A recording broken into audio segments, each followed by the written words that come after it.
सभी साथियों का स्वागत। साथियों, आज हम राजनीति विज्ञान कक्षा 12 में अगला जो नेक्स्ट अध्याय पढ़ेंगे वो है यूनिट 3 का जो थर्ड चैप्टर है मार्क्सवाद। तो हमारा आज मार्क्सवाद जो लेसन रहेगा वो इस प्रकार है। आज हम मार्क्सवाद में हम कुछ बातें जो पढ़ने जा रहे हैं वो इस प्रकार है। मार्क्सवाद का हम अभिप्राय पढ़ेंगे, मार्क्सवाद का जो जीवन परिचय वो हम पढ़ेंगे, मार्क्स के जो दर्शन के जो स्रोत क्या है, मार्क्स ने अपनी जो बातें ली है वो कहाँ से ली गई है। और एक चीज़ आप ध्यान रखना कि ये जो टॉपिक है बड़ा इम्पोर्टेंट है और मार्क्सवाद की प्रमुख रचनाएं क्या है, तो इसके बारे में हम अध्ययन करेंगे, गहन चर्चा करेंगे।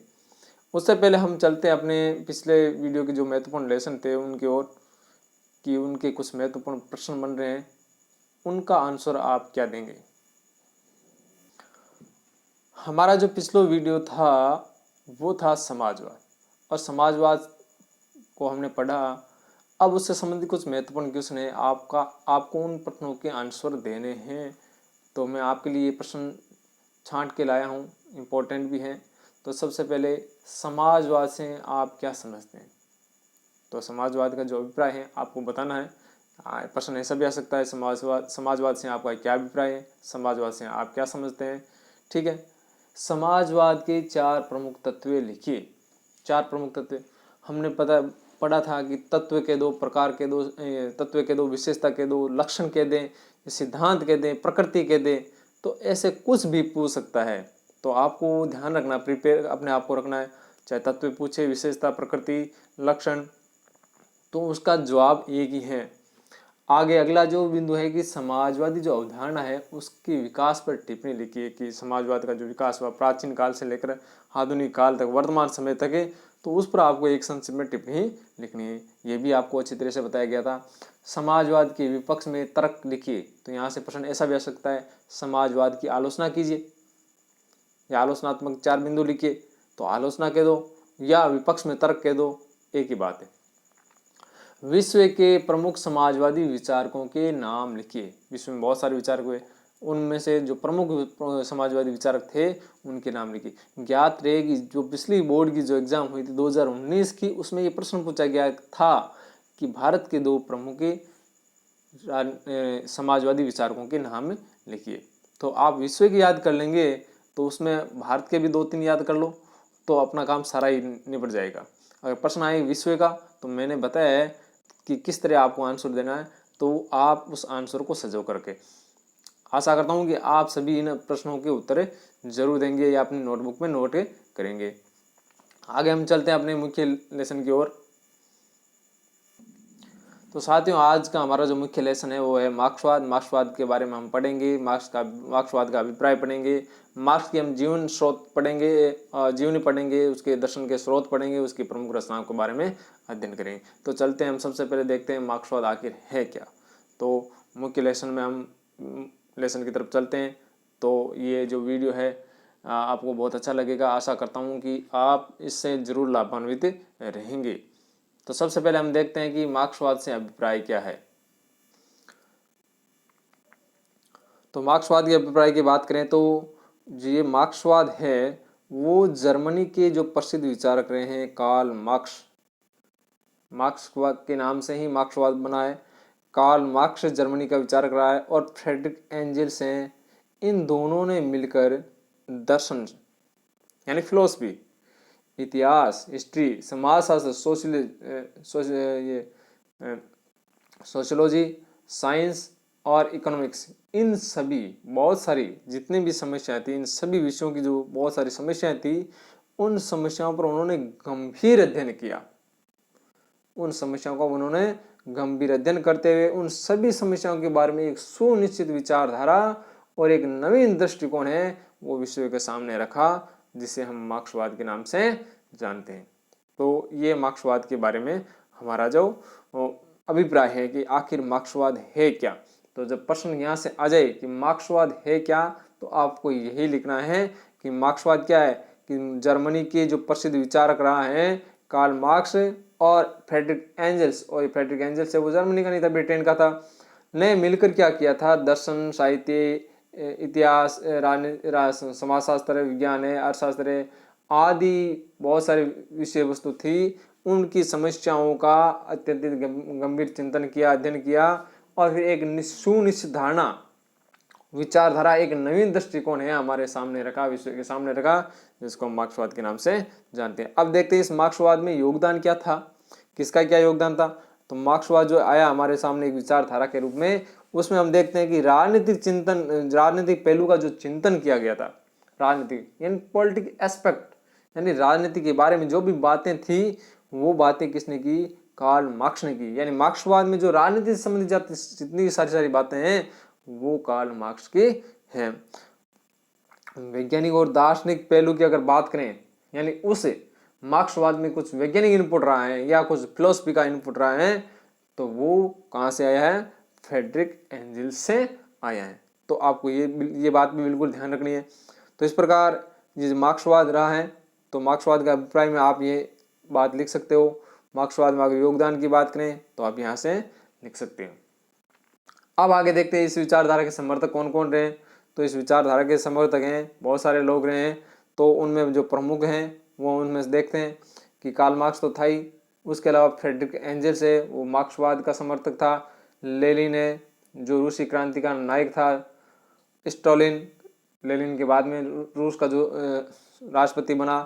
कोर्सी, रोजा लग्जमबर्ग, माओ जिसने चीन में साम्यवादी शासन की स्थापना की, और ग्रामसी, ये भी एक मार्क्सवादी विचारक था, जर्मनी का था, और इन्होंने एक पुस्तक लिखी द प्रिजन नोटबुक मार्क्सवाद पर। तो ये जो व्यक्ति है वो मार्क्सवाद के समर्थक हैं।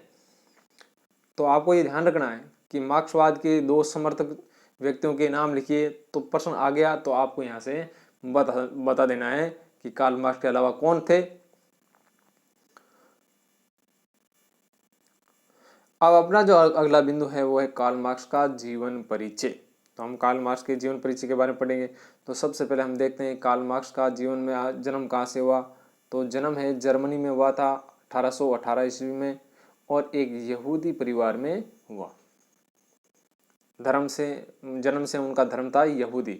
उनके पिता का व्यवसाय था वकील, वे वकालत करते थे, तो पैसे से वकील थे। उनके बचपन नहीं, उनके पिता ने क्या कर लिया, उन्होंने ईसाई धर्म स्वीकार कर लिया। तो अब कार्ल मार्क्स यहूदी से क्या बन गए, ईसाई बन गए। उनकी जो शिक्षा थी, उन्होंने बर्लिन विश्वविद्यालय से अध्ययन किया, और वहाँ पर उन्होंने हेगल के द्वंद्वात्मक दर्शन का अध्ययन किया। तो कार्ल मार्क्स ने जो हेगल का द्वंद्वात्मक दर्शन है उसका अध्ययन सबसे पहले कहाँ किया था, बर्लिन विश्वविद्यालय में किया। मार्क्स शुरुआत में क्या था कि विश्वविद्यालय का शिक्षक बनना चाहता था। मार्क्स चाहता था कि वो क्या बने, यूनिवर्सिटी का प्रोफेसर बने, परंतु वो नास्तिक विचारधारा का होने के कारण है शिक्षक नहीं बन पाया। कि जब वो इंटरव्यू देने के लिए वहाँ गया, साक्षात्कार देने के लिए वहाँ गया, तो नकारात्मक बातें, ईश्वर के प्रति जो नकारात्मक बातें थी वो उसके चयन में बाधा आई, और वो विश्वविद्यालय का शिक्षक नहीं बन पाया। 1941 में मार्क्स ने जेना विश्वविद्यालय से डॉक्टरेट की उपाधि प्राप्त की, और 1943 में उनका जो विवाह है वो जेनी नामक युवती के साथ हुआ। 1949 में मार्क्स है वो इंग्लैंड चले गए, वहाँ पर उनकी मित्रता हुई थी फ्रेडरिक एंजल्स से, और यहीं से फ्रेडरिक एंजल्स के साथ उनका साथ बना रहा, और अंत तक वो एक साथ रहे, और बहुत सारी रचनाओं का उन्होंने संपादन किया, प्रतिपादन किया। आगे देखते हैं, यहीं पर कार्ल मार्क्स ने फ्रेडरिक एंजल्स के साथ मिलकर मार्क्सवादी विचारधारा का प्रतिपादन किया। 14 मार्च 1883 ईस्वी में उनका लंदन में देहांत हो गया। तो ये कार्ल मार्क्स की संक्षिप्त जीवन परिचय है, आपको इसको थोड़ा सा याद रखना है।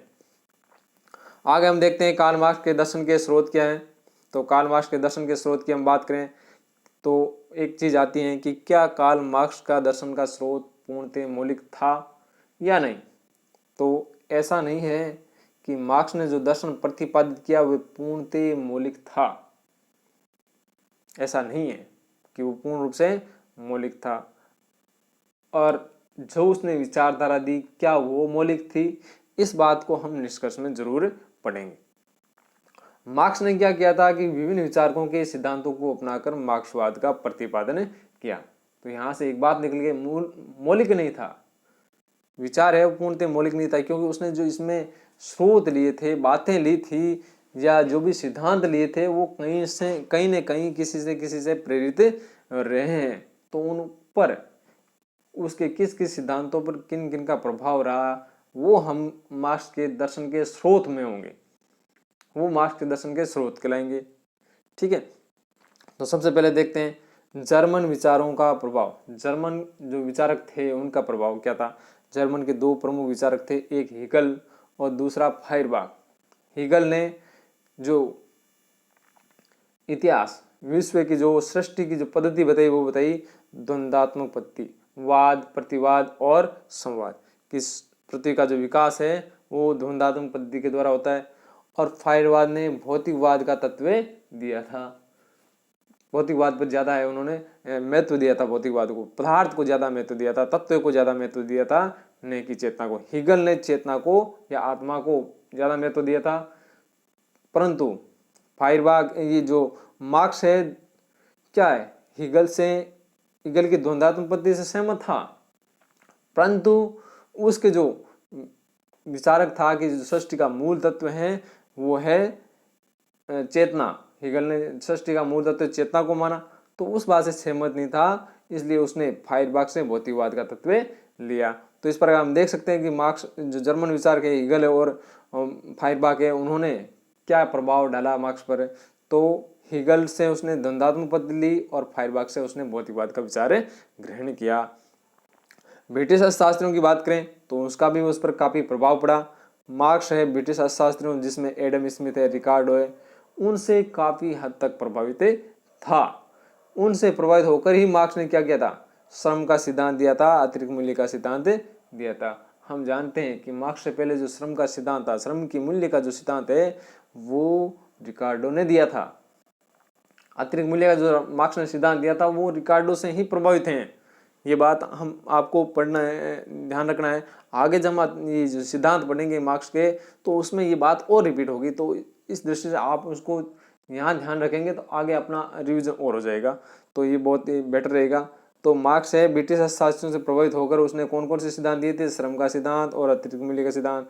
प्रश्न ये भी आ जाएगा मार्क्स किन ब्रिटिश अर्थशास्त्रियों से प्रभावित हुआ, तो आपको देना आंसर देना एडम स्मिथ और रिकार्डो।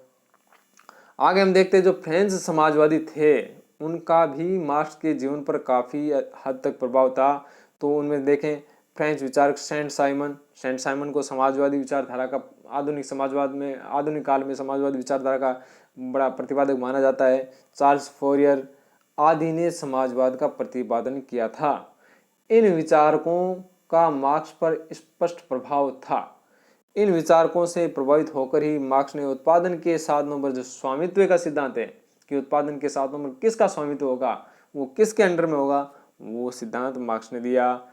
श्रमिकों का उत्पादन और उनके शोषण करने वाले वर्ग के विनाश का सिद्धांत भी मार्क्स ने फ्रेंच समाजवादियों से प्रभावित होकर दिया। और अंत में जो हम बात करेंगे कि मार्क्स ने वर्ग विहीन समाज की स्थापना की बात की, वो बात भी उन्होंने फ्रेंच समाजवादियों के प्रभाव से प्रभावित होकर बातें कही। तो इस प्रकार हम कह सकते हैं कि फ्रेंच समाजवादियों के तीन प्रभाव रहे।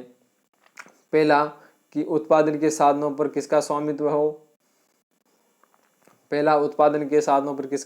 हो, दूसरा श्रमिकों का उत्पादन और उनका शोषण करने वाले वर्ग का विनाश का सिद्धांत हो, और तीसरा वर्गहीन समाज की स्थापना। ये जो तीन बातें हैं ये इन पर असर किसका था, फ्रेंच समाजवादियों का असर था मार्क्स के ऊपर। आगे हम देखते हैं सामाजिक और आर्थिक परिस्थितियों का प्रभाव, कि जिस सामाजिक और आर्थिक स्थितियों में मनुष्य रहता है निस्संदेह उस पर उनका प्रभाव जरूर पड़ेगा, और मार्क्स पर भी उनका प्रभाव पड़ा।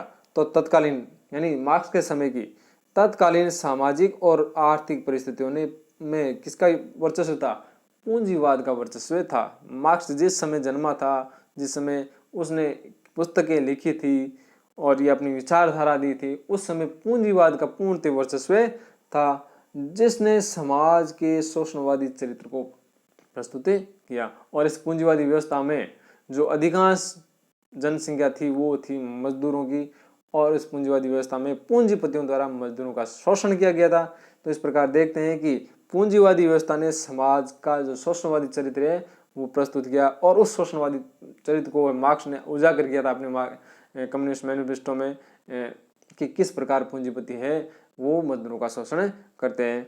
और इन्हीं परिस्थितियों से जब मार्क्स ने पाया कि पूंजीपति लोग हैं मजदूरों का शोषण करते हैं, तो इन्हीं परिस्थितियों से प्रभावित होकर मार्क्स ने क्रांतिकारी विचार प्रस्तुत किए। तो ये सारी परिस्थितियां वहाँ की तत्कालीन और आर्थिक परिस्थितियां हैं, उन्होंने मार्क्स को प्रभावित किया और प्रेरित भी किया कि आप ऐसे विचारक लिखिए। तो उसने जो भी बातें कही वो एक क्रांतिकारी माध्यम से कही है, क्रांति के लिए प्रेरित किया। तो इस प्रकार हम कह सकते हैं, ये हमने स्रोत पढ़े चारों स्रोतों में हम देखें कि जर्मन विचारकों का प्रभाव था, ब्रिटिश अर्थशास्त्रियों का प्रभाव था, फ्रेंच समाजवादियों का प्रभाव था, और वहाँ की जो तत्कालीन सामाजिक और आर्थिक परिस्थिति थी उसका भी प्रभाव था। तो इस प्रकार हम कह सकते हैं कि मार्क्स ने अलग अलग स्थानों से अलग अलग प्रकार की विषय वस्तुएं ग्रहण या विचार ग्रहण किए, परंतु उसने जो साम्यवाद का जो विशाल मेल बनाया, यानी अपना जो विचारधारा है उसमें बातें तो उसने बहुत सी जगहों से ली, परंतु जो साम्यवाद की एक मूल विचारधारा बनाई वो पूर्ण थे क्या थी, मौलिक। यानी जो साम्यवाद नामक विचारधारा उसने प्रस्तुत की, मार्क्सवादी विचारधारा प्रस्तुत की, वो पूर्ण थे मौलिक थी, वो पहले किसी विचारक ने प्रस्तुत नहीं की। तो इस प्रकार हाँ, इसको हम एक अन्य जो प्रश्न के रूप में भी ले सकते हैं कि ऐसा प्रश्न भी आ सकता है कि मार्क्स ने साम्यवादी महल के लिए ईंटें तो बहुत सी अन्य जगहों से ली, परंतु साम्यवाद का जो महल बनाया वो पूर्णतः मौलिक था। आप इस कथन से क्या समझते हैं? तो ये प्रश्न इस प्रकार आया, या ये प्रश्न अगर ऐसा है कि मार्क्स के दर्शन के स्रोत लिखिए, तो कोई डिफरेंस नहीं है, हमें उत्तर यही लिखना है, उत्तर हमें यही लिखना है, प्रश्न के रूप अलग अलग हो सकते हैं।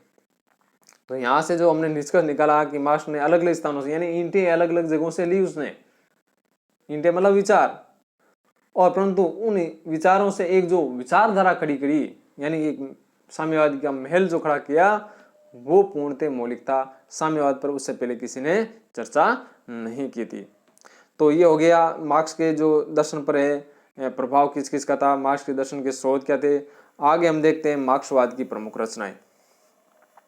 तो मार्क्सवाद की प्रमुख रचना में जो पिछली बार है केवल कार्ल मार्क्स और फ्रेडरिक एंजल्स की पुस्तकें थी, इस बार है जो मार्क्सवाद के अन्य विचारक थे उनकी भी रचनाओं को शामिल किया है, क्योंकि मार्क्सवाद केवल कार्ल मार्क्स और फ्रेडरिक एंजल्स तक ही सीमित नहीं था, उसके बाद भी कुछ लोगों ने मार्क्सवाद का समर्थन किया, तो उनकी पुस्तकों का भी इसमें समावेश किया गया है। तो सबसे पहले देखें तो मार्क्स की जो प्रमुख रचना है the poverty of philosophy 1847, economic and philosophical manuscript 1844, thesis on Feuerbach 1888, class struggle in France की वो तत्कालीन सामाजिक व्यवस्था से वो काफ़ी प्रभावित था, और इसलिए उन्होंने फ्रांस के जो वर्ग संघर्ष का सिद्धांत था उस पर भी उसने किताब लिखी। The critic of political economy 1859 में, वैल्यू प्राइस एंड प्रॉफिट 1865 में, दास कैपिटल है उसके 3 खंड थे, एक खंड उसके जीवन काल में प्रकाशित हो गया, बाकी 2 खंड है वो फ्रेडरिक एंजल्स ने प्रकाशित किए। इसके अलावा the civil war in France 1871 में, द गोथा प्रोग्राम, ये भी कार्ल मार्क्स की प्रसिद्ध पुस्तक है। अब देखते हैं फ्रेडरिक एंजल्स की, the Holi family 1845, German ideology 1845, the communist manifesto 1848। ये जो तीनों पुस्तक हैं कार्ल मार्क्स ने फ्रेडरिक एंजल्स के साथ मिलकर लिखी है, देने केवल अकेले मार्क्स के हैं और नहीं अकेले फ्रेडरिक एंजल्स के, ये तीनों पुस्तकें हैं दोनों की हैं। आगे देखें the origin of family, private property and the state, ये जो पुस्तक है the origin of family, private property and the state, ये की किताब का नाम है, ये फ्रेडरिक एंजल्स ने लिखी। स्टेट एंड रिवॉल्यूशन, ये पुस्तक किसने लिखी? लेनिन ने, व्लादिमीर लेनिन, ये रूसी का था, रूसी क्रांति का नायक था। ऑन कॉन्ट्राडिक्शन, ये माओ त्से-तुंग, जिसको शॉर्ट भाषा में माओ भी कहते हैं, चीन का साम्यवादी शासक था। द प्रिजन नोटबुक्स, ये ग्रामशी की रचना है। तो ये मार्क्सवाद से संबंधित इतनी रचना है, आपको इनको याद करना है। तो आगे हमें अगले टॉपिक में हम पढ़ेंगे, अगले जो हमारा वीडियो आएगा उसमें हम पढ़ेंगे मार्क्स के प्रमुख विचार मान्यताएं, जिसमें हम द्वंद्वात्मक भौतिकवाद के बारे में पढ़ेंगे, इतिहास की भौतिकवादी व्याख्या पढ़ेंगे, जिसमें हम ये एक चार्ट के माध्यम से इसका अध्ययन करेंगे किस प्रकार मार्क्स ने इतिहास की भौतिकवादी व्याख्या की है। और इतिहास की भौतिकवादी व्याख्या के बाद में वर्ग संघर्ष का सिद्धांत पढ़ेंगे और आगे के जितने भी टॉपिक हैं वो अगले वीडियो में पढ़ेंगे। आशा करता हूँ कि आपको ये वीडियो अच्छा लगा होगा। अगर आपको ये वीडियो अच्छा लगे तो लाइक करें, शेयर करें और अधिक से अधिक प्रसारित करें, ताकि अधिक से अधिक लोगों को इसका फायदा हो सके। धन्यवाद। जय हिंद, जय भारत।